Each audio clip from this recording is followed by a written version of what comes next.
اهلا بيكم. النهارده هحكي لكم معجزه تانية من معجزات امنا العذراء مريم. معجزه لما تسمعوها هتحسوا ان قلبكم بيقف كده. اقعدوا مرتاحين وخلي بالكم، لان الحكايه دي فيها لحظات هتخليكم تنسوا تتنفسوا. كان في عيله بسيطه عايشه في بيت قديم من الطوب، في حي شعبي، من الاحياء اللي كل بيت فيها قريب من التاني، كل الجيران عارفين بعض زي عيله واحده كبيره كده. رب العيله اسمه فارس، نجار، بيشتغل بايده من الصبح لحد المغرب. ايديه كده فيها خشونة من الشغل والتعب، بس قلبه رقيق جدا يعني. مراته اسمها مريان، ست بيت بسيطة، صوتها هادي وابتسامتها ما بتفارقش وشها دايما رغم ضيقة الحياة. وعندهم بنت وحيدة اسمها مارينا، عندها 5 سنين. شعرها كيرلي كده وضحكتها كانت بتنور البيت كله لما تضحك. فارس ومريان كانوا فقراء في الفلوس، بيت صغير، دخل بسيط، حياة مليانة تحديات زي أي عيلة بسيطة في مصر. بس كانوا أغنياء جدا في حاجة تانية، اللي هي الإيمان. كل ليلة قبل ما مارينا تنام كانت مريان بتحطها قدام أيقونة صغيرة للست العذراء، متعلقة على الحيطة في أوضتها الصغيرة جنب سريرها بالظبط. وكانت بتعلمها تمسك ايديها الصغيرة مع بعض ويقولوا: يا عذرا يا امي خدي بايدي وباركيني. مارينا الصغيرة كانت بتحب الايقونة دي قوي، مش عارف تفسر ده بايه، بس كانت حاسة ان في حاجة حقيقية في الصورة دي. كانت بتبوسها كل ليلة وتقول لها بصوت كده، صوتها الطفولي: تصبحي على خير يا ست مريم. وكأنها كانت بتكلم حد حقيقي قدامها، واقف فعلا، مش مجرد رسمة على ورق. ماريان كانت أحيانا تقف عند الباب تتفرج على بنتها وهي بتتكلم مع الأيقونة، وتحس بدفى كده غريب في قلبها، إحساس إن ربنا شايف العيلة الصغيرة دي حتى لو الدنيا مش دايما سهلة معاهم. في ليلة من الليالي كان الجو برد أكتر من العادي، الشتا كان بادي قريب، والهوا كانت بتصفر كده من الشبابيك. فارس ومريان زي كل ليلة ناموا بدري بعد يوم شغل طويل. مارينا نايمة في أوضتها الصغيرة اللي كانت قريبة من المطبخ. كانوا بيستخدموا سخان غاز قديم شوية عشان يتدفوا، حاجة عادية في بيوت كتيرة في الوقت ده. بس كان في مشكلة صغيرة في وصلة الأنبوبة، حاجة بسيطة محدش كان واخد باله منها، نوع من التسريب الخفيف اللي محدش حس بيه. الساعة كانت تقريبا حوالي 3 الفجر، البيت كله نايم نوم عميق، الشوارع بره هادية تماما، حتى الكلاب كانت نايمة. وفجأة حصل اللي محدش كان متوقعه، التسريب البسيط اللي في الأنبوبة ولع. النار مسكت في المطبخ في جزء من الثانية، والدخان الأسود الكثيف ابتدى ينتشر بسرعة رهيبة، خصوصا إن كان فيه أخشاب قديمة وستاير قريبة من مصدر النار. في خلال دقايق معدودة النار كانت خلاص وصلت لحجم كبير، والدخان بدأ يوصل لكل حتة في البيت. فارس صحي فجأة، حس بحاجة غريبة، ريحة حريق قوية جدا وصوت طقطقة خفيف.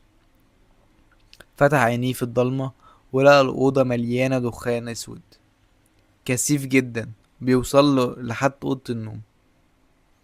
قام بسرعة رهيبة، قلبه بدأ يدق بشكل عنيف، صرخ في مراته بصوت مرعوب وهو بيقول لها: قوم يا مريان، حريقة، في حريقة. مريان قامت في حالة صدمة، عقلها مش مستوعب اللي بيحصل.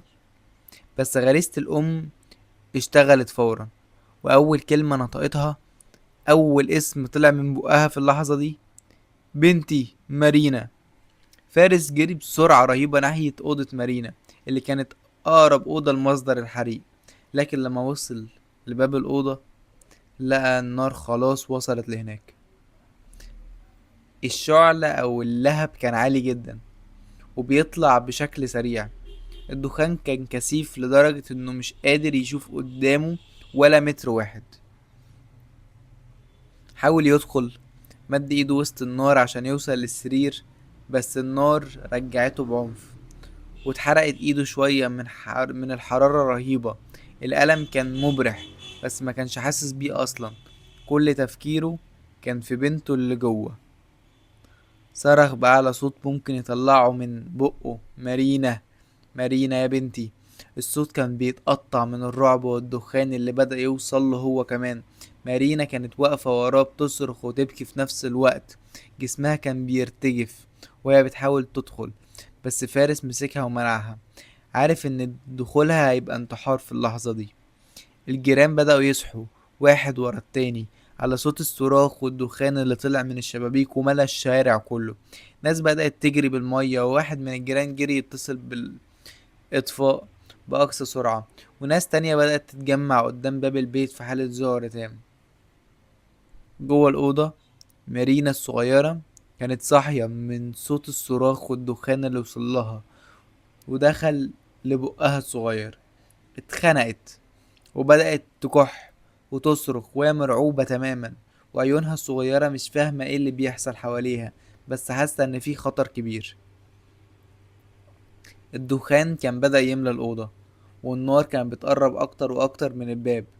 مارينا قعدت في ركن السرير، جسمها الصغير بيرتعش من الخوف، وهي بتصرخ بصوت طفولي: بابا، ماما. بس صوتها كان بيضيع وسط صوت النار العالي وصوت الفوضى اللي بره. في اللحظة دي بالظبط، اللحظة اللي كان كل حد كان متأكد ان مفيش امل، حصلت حاجة غيرت كل حاجة. مارينا زي ما حكت بعدين وهي لما كبرت شوية وقدرت تعبر عن اللي حصل لها، شافت وسط الدخان الاسود الكثيف اللي كان مالي الأوضة كلها نور بدأ يظهر جنب سريرها. مش نور عادي، نور هادي وأبيض ودافي بيقطع الدخان الأسود وكأنه مش متأثر بيه.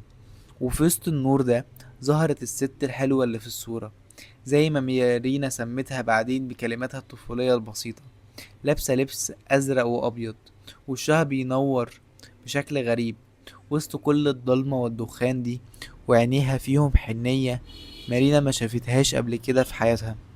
مارينا رغم خوفها الشديد حست بسكينة غريبة جواها.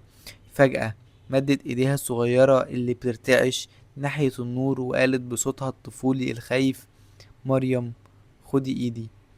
والست دي زي ما مارينا حكت بالتفصيل بعد كده، مسكت من ايدها الصغيرة، ايد ناعمة ودافية، مسكة قوية بس حنينة، وحستها بتاخدها بعيد شوية عن مصدر الدخان، وحطت حاجة كأنها غطا رقيق وبارد عليها، مع ان كل حاجة حواليها كانت نار ودخان. مارينا حست ببرود غريب جدا وسط الحر الرهيب ده، حرارة النار اللي كانت بتتصاعد بعنف حواليها، بس هي حاسة بحضن دافي وآمن، وكأنها في مكان تاني تماما بعيد عن كل اللي كان بيحصل. في نفس اللحظة دي، واحد من الجيران، شاب قوي من في العشرينات من عمره، اسمه عادل، كان بيشتغل في جهاز الإطفاء، بس ما كانش فيه شفت شغل يومها.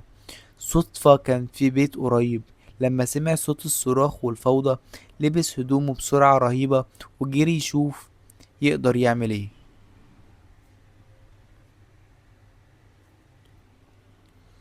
وصل عادل قدام البيت، لقى النار مشتعلة بعنف والناس واقفة في حالة ذعر مش عارفة تعمل ايه. سأل بسرعة: في حد لسه جوه؟ فارس رد عليه وهو بيبكي: بنتي، بنتي لسه جوه، مش عارف اوصل لها. عادل بخبرته البسيطة في الإطفاء وبشجاعته دور بعينيه، لقى جزء من الشباك لسه ما وصلوش النار، فلف قماشة كانت معاه مبلولة بمية على وشه بسرعة وكسر الشباك ودخل من خلاله رغم التحذيرات والناس اللي كانت بتمنعه. زحف على الأرض جوه الأوضة لأن الدخان كان مالي الأوضة من فوق وسايب مساحة صغيرة تحت فيها هوا نضيف. كان يدوبك شايف قدامه. الدخان كان كثيف جدا وعينيه كانت بتتحرق من شدة النار. وهو بيدور في العتمة والدخان، حس زي ما حكى بعدين من دموعه كأنه حد واخد ايديه وموجهه بشكل مباشر لناحية معينة. مشي في الاتجاه ده ولقى نفسه بشكل مباشر ومن غير ما يلف يمين ولا شمال قدام سرير مارينا بالظبط. وهنا الصدمة اللي هزت عادل لحد دلوقتي، لقى مارينا قاعدة في ركن السرير، عيونها مفتوحة، مرعوبة بس واعية، ومش متأثرة بالنار خالص. مفيش أي حرق ولا حتى أثر بسيط ولا خدش، رغم إن باقي في الأوضة كلها مولعة في النار، والحيطان والستاير والفرش. عادل ما قدرش يستوعب اللي شافه قدامه يومها، بس ما كانش في وقت للتفكير. لف مارينا بقماشة مبلولة اللي كان حطها على وشه، وحملها بسرعة في ايديه، وخرج بيها من نفس الشباك اللي دخل منه، وسط صراخ الناس اللي بره.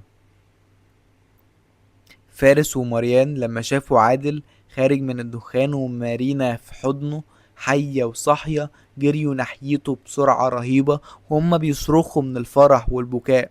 في نفس الوقت حسوا ان هم فرحانين جدا.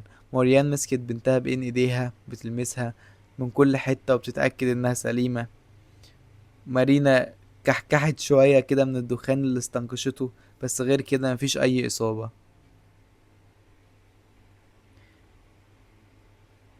بعد ما اطمنوا على بنتهم، راحوا يشوفوا حجم الأضرار اللي في الأوضة. كل حاجة كانت متفحمة، متدمرة تماما من النار، السرير، الدولاب، الستاير، كل حاجة، إلا حاجة واحدة بس: الأيقونة الصغيرة للعذراء مريم، اللي كانت متعلقة على الحيطة جنب سرير مارينا بالظبط.